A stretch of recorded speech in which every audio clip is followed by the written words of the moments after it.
上火了、咳嗽了，很多人说我吃点冰糖雪梨吧，可以降火，实际上没什么用，可能还会给你加一把火，让你越来越严重。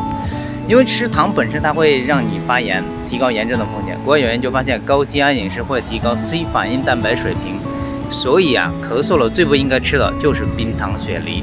美国肺部研究会对慢性呼吸性阻塞患者有一个建议，就是少吃米面糖等高碳水饮食啊，多吃脂肪，有利于他们的呼吸啊更加顺畅。